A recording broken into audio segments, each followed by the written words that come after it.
اور اسی طرح علماء نے ایک مسئلہ لکھا ہے کہ اگر آپ اپنی لڑکی کا یا لڑکے کا رشتہ کرنا چاہتے ہیں، ان میں سب سے پہلی چیز یہ دیکھیں کہ کیا وہ نماز کا پابند ہے، لڑکا ہے یا لڑکی ہے۔ صرف یہ سب سے پہلے یہ دیکھیں کہ کیا وہ نماز کا پابند ہے، 5 وقت سے نماز مسجد میں پڑھتا ہے،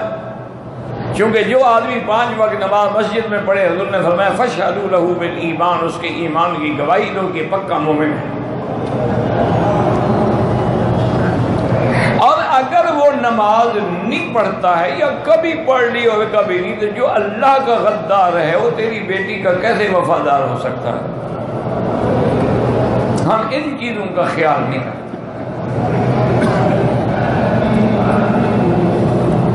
حضرت لاہوری رحمت اللہ علیہ کے پاس ایک طالب العلم تھے، تو کسی نے ان کو رشتے کے لیے کہا، تو انہوں نے عرض کیا حضرت سے کہ حضرت میں تو مسافر آدمی ہوں اور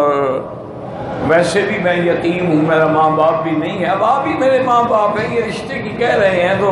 ہماری اماں جان کو کہیں تو ان کے گھر جا کے دیکھ تو لیں کہ رشتہ ہم کریں یا نہ کریں۔ حضرت کی بیوی جو تھی وہ تشریف لے گئی، پھر واپس نے کہا کہ وہ بچے کو منع کر دو کہ وہاں شادی نہ کرے۔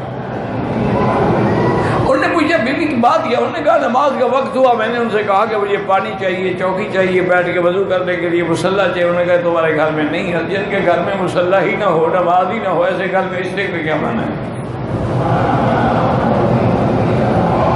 آج ہم یہ دیکھتے ہیں کہ جہیز کتنا آئے گا،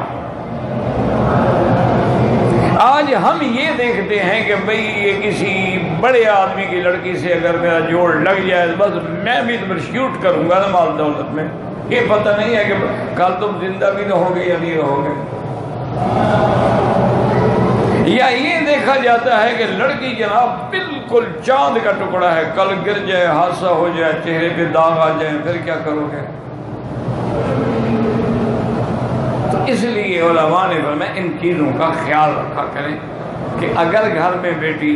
کسی غیر مرد کے بارے میں تعریف کر رہی ہے تو خطرے کی گھنٹی بج گئی۔